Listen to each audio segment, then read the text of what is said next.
A Chinese ambassador calls for cooperation with the U.S., while a U.S. spokesperson challenges Beijing to follow through, outlining 3 steps for the regime to take. Chinese authorities have begun celebrating the so-called victory against the epidemic, but residents inside Wuhan tell a different story. A rush to produce face masks in China. Where are they being made, and how is the quality of these masks? Video conferencing software Zoom is facing a lawsuit for misleading shareholders on its privacy and encryption standards. President Trump questions whether the U.S. should continue funding the World Health Organization after the way it handled the virus pandemic. Welcome to China in Focus. I'm Tiffany Meyer. The Chinese ambassador to the U.S. is calling for the U.S. and China to work together instead of blaming each other. This after the regime blaming the U.S. for bringing the virus to China, a claim they have since retracted. On April 7th, the U.S. State Department told Beijing to put its words into action. And 1. Share virus data. 2. Let international teams investigate how the outbreak began in China. And 3. Allow Chinese citizens freedom of speech. She added, true cooperation requires transparency and real actions, not just rhetoric. And Wuhan lifted the lockdown on April 8th. Radio Free Asia is reporting that authorities are trying to create the illusion of victory against the epidemic by kicking virus patients out of hospitals before they have recovered. It tells the story of a 69-year-old resident who was discharged from a hospital after doctors said he tested negative and had healed. But his daughter says he still had a lung infection and fever. Doctors still had to keep his trachea open for treatment and provide other critical care. Recovered patients usually go to a hotel to self-quarantine for 14 days. But this man was so sick he was transferred to another smaller health center. This center did not have the resources to care for the man and soon declared he would die soon. But the first hospital still refused to admit him again. After his daughter went public about the issue online, the hospital decided to admit him again. His wife told Radio Free Asia that she is upset Wuhan did not warn the public about human-to-human transmission in time. A number of media in China have begun celebrating the so-called victory against the epidemic. They show beautiful river beaches, reopened restaurants, and people filling the streets. But any online comments about the death toll or who should be held accountable in Wuhan are still being promptly deleted. We previously reported that authorities in Guangdong province said new cases there were related to the African community. A source in China has sent us video showing an African person being forced to take the CCP virus test. Is it just a test, nothing more involved, right? Just a test. Just a test. Yes. Okay. The title of the video is Why Are Only Africans Being Forced to Take COVID-19 Tests in China? For weeks, Chinese authorities reported 0 or single-digit confirmed cases in China. They said most of the confirmed cases were imported from overseas. According to our research, cases emerged in many cities in China but were being covered up.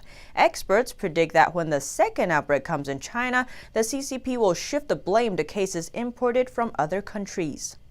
Some people in Wuhan are so excited to get out of lockdown, they have been lining up since before midnight. NTD's Juliet Song reports. Tens of thousands of people are rushing to leave Wuhan after authorities lifted a 2-month lockdown. A video posted on social media shows cars blaring horns together as they leave highway toll stations. Miss Liu is one of those who have left. She lined up at the checkpoints around midnight. Stuck in Wuhan for almost 80 days, she is ready to go home. We've given her a pseudonym and distorted her voice to protect her identity. Right now, the policy is unpredictable. Since the policy has changed, leave now while you still can. The policy is changing constantly. I wouldn't be able to bear it if they put the city under lockdown again. Liu said she saw hundreds of cars coming behind her when she left. At least 65,000 people were expected to leave the city on Wednesday, based on data from the Railway and Aviation Administrations. Ms. Liu was over 300 miles away from Wuhan when she spoke to us on the road. I feel okay, pretty good. Finally, I can go back home. I can live in a spacious place. I'm happy even if I have to self-quarantine at home. At least I can go back to my own home. Mr. Chen lives in Wuhan and used to work in a neighboring province. He also left after the restriction was lifted. Leave as soon as possible. Who knows if there will be other restrictions tomorrow? Residents in other regions are not so happy about the end of lockdown, fearing virus carriers will come from Wuhan. People in Shanghai are really worried, I tell you. Several WeChat groups I'm in are all talking about this. They're all concerned about asymptomatic carriers from Wuhan. Wuhan's Tianhe airport has resumed its operations, but authorities say flights between Hubei and Beijing are still suspended due to, quote, necessary virus outbreak prevention and control efforts. Reporting by Xiahua Gu and Juliet Song, NTD News. But many Wuhan residents are still afraid as asymptomatic cases keep rising. NTD Xiwen Rong has the story. While Chinese state media shows a celebration of Wuhan's borders reopening after 2 months of lockdown, some areas are still restricted. A netizen posted a video saying on April 8th, the Hanhua community in Wuhan was sealed shut again and people were not allowed to leave. There are new suspected cases of infection. On the same day, videos circulated showing an unconscious person lying on the ground on a street in Wuhan. Police and people in full protective suits look on. Official reports show that some communities in Wuhan have asymptomatic carriers, but the Chinese regime isn't counting them as confirmed cases. On April 6th, state-run media Xinhua quoted the Hubei provincial government, saying that in Wuhan, 70 residential areas lost their virus-free designation after authorities detected asymptomatic carriers living there. A Wuhan resident told us lifting quarantine doesn't change people's freedom much. It mostly affects citizens working outside Wuhan. For a resident to leave their homes to work, they need a special certificate from their company to let them leave and return into the residential area. Another certificate is needed to go buy groceries, and they can only stay out for a maximum of 2 hours. They say these restrictions will last till the end of April. As more and more asymptomatic carriers are detected, some China analysts worry that a larger outbreak may be unavoidable, especially since the epicenter has opened its borders and Wuhan authorities are encouraging people to go back to work. Reporting by Xiwen Rong, NTD News. There's a rush to make face masks in China, but where are they being made and what's the quality like? The world is scrambling for medical supplies, including face masks. As the world's Chinese factories are flooded with orders. But while demand is high, residents say the quality is low. I don't dare to use these masks made nowadays. From what I know, many small businesses now started making face masks. They just got some equipment in small factories and can now produce 50 to 60,000 per day. According to a business data company in China, nearly 5,500 new companies registered to produce face masks between late January and mid-March. But one mask exporter says many manufacturers just switch from making clothing or electronics and they lack certification. He estimates that 60% don't have sterile environments. One factory he went to was full of dust and workers weren't wearing masks or gloves. Mr. Chiang told us it's the same where he works. It's impossible for the production environment to be clean and sterile. Since the end of March, Chinese customs seized over 11 million pieces of faulty medical supplies. The majority were face masks. According to AFP, almost 4 billion masks have been exported since March 1st. But the quality is questionable. The Netherlands recalled 600,000 masks imported from China. Some didn't protect the face and some had bad filters. Millions of masks sent to Austria at the end of March were also faulty. Until recently, the U.S. did not accept Chinese-made high-protection KN95 masks. But given the domestic shortages, they can now be imported. The Chinese Communist Party said it is investigating the outspoken Chinese property tycoon. Ren Zhiqiang had been missing since March after criticizing Communist leader Xi Jinping and the party for mishandling the virus outbreak. This is the first message from Chinese officials since Ren Zhiqiang went missing in mid-March.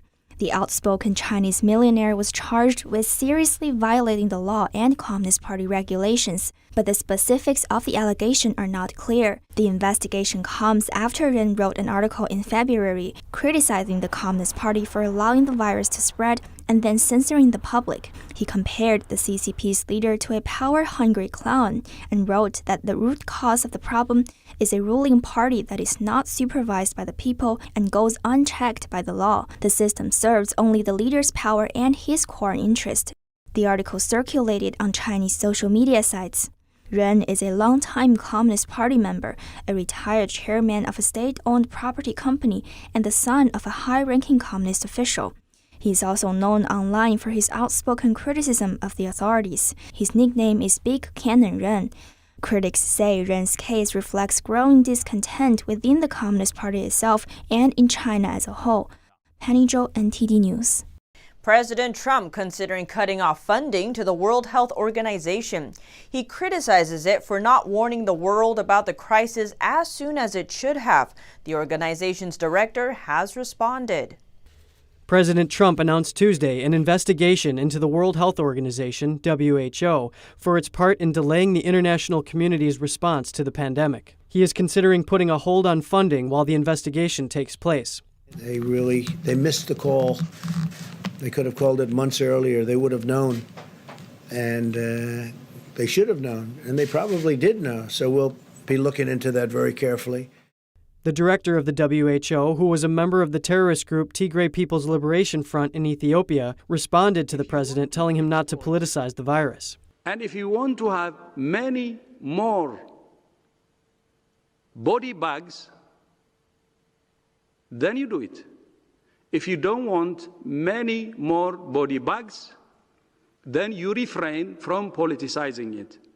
Journalist Alex Newman at Liberty Sentinel Media, who has written op-eds for the Epoch Times, agrees with the president's decision and says the WHO director's response has a dangerous attitude.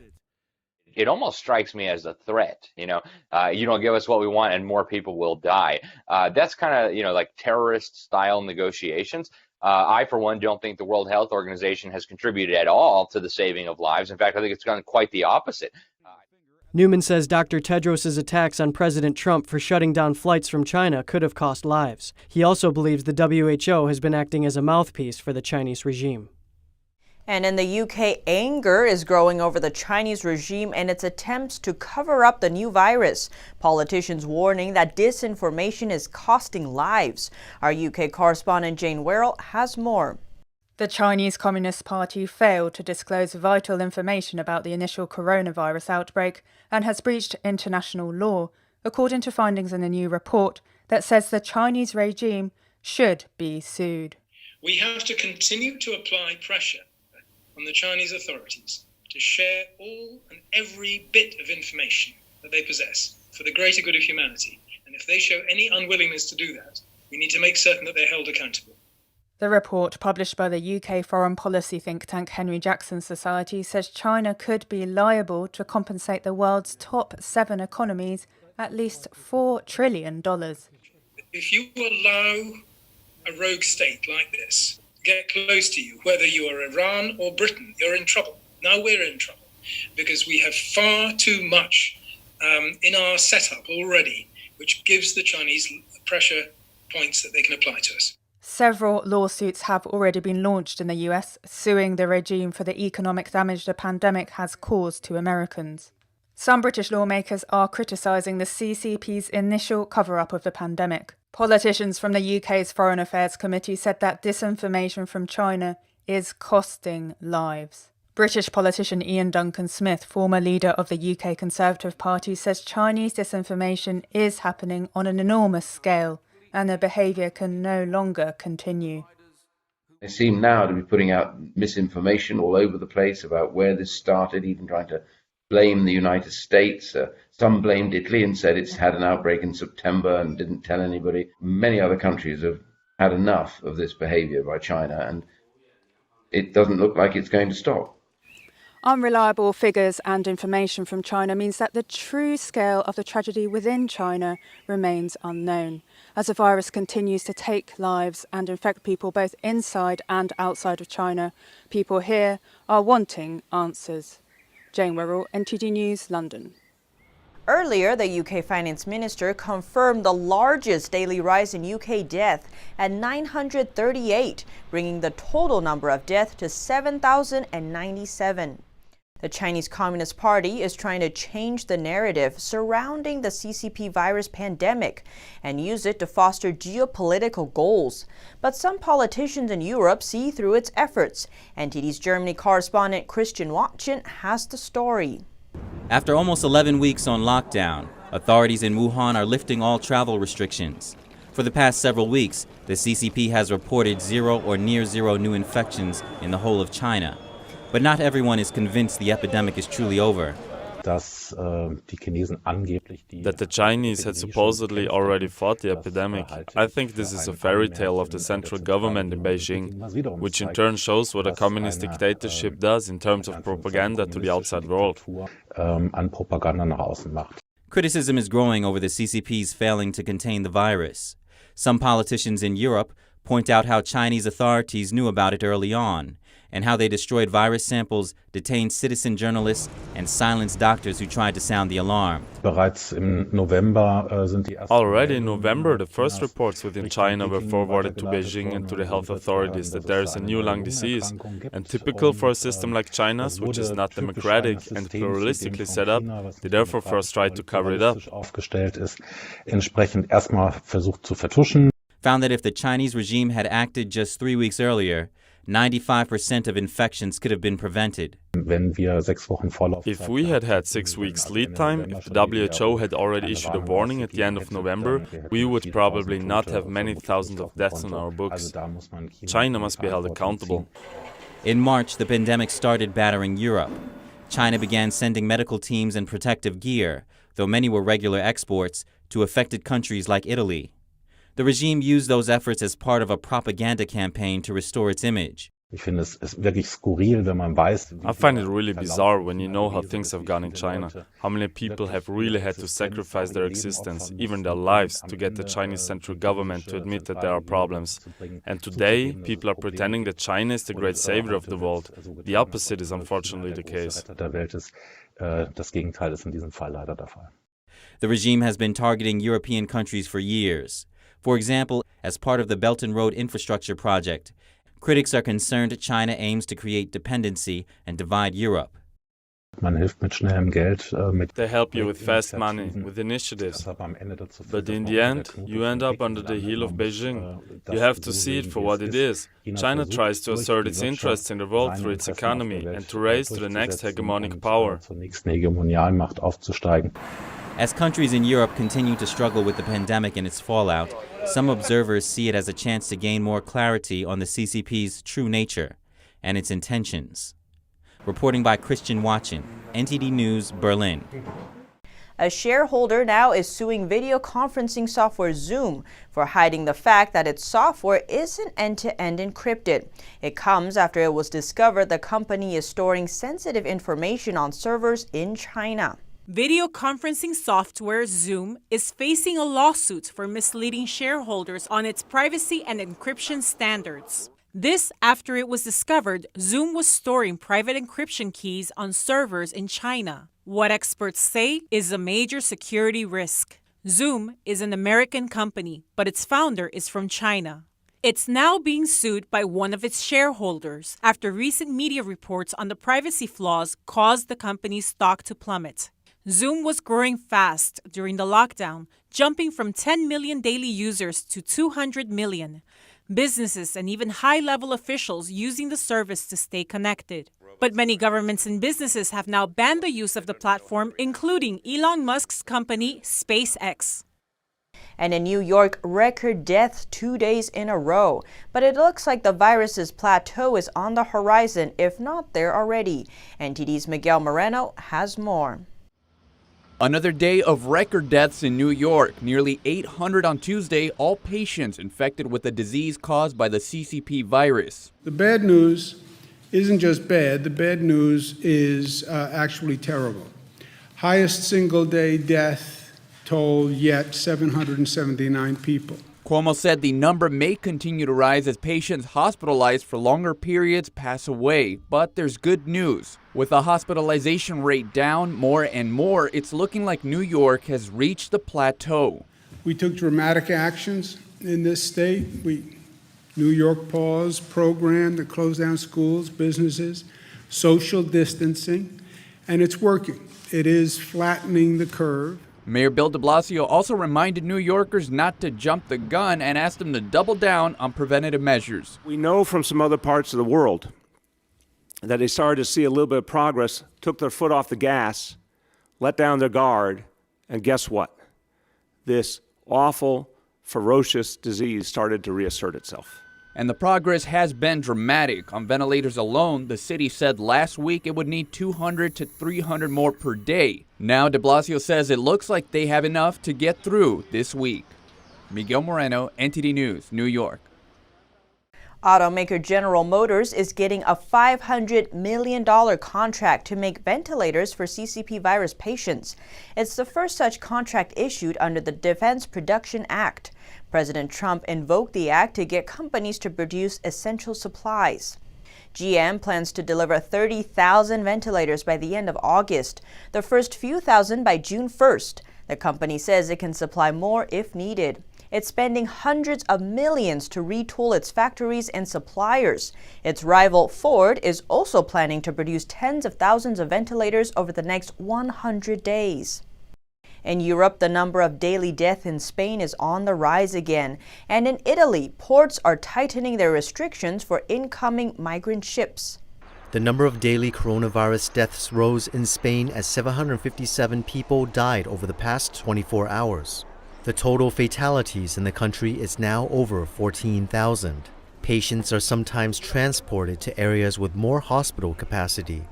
To prepare, Spanish paramedics simulated transporting virus patients on a high-speed train. The trains have a capacity of 24 patients and can travel across the country. Charity ships which rescue migrants on the coast of Libya are no longer allowed to dock at Italian ports. This is because the ports aren't considered safe during the epidemic. The new measure has support from across the political spectrum, with staunch migration advocates also signing on. What might look like medieval Europe is actually Vienna under lockdown. Horse-drawn carriages delivering meals.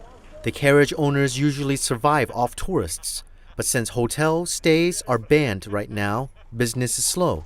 So some drivers are using their free time to deliver the 200 to 300 free meals prepared by a local hotel. The meals mostly go to the elderly and most vulnerable.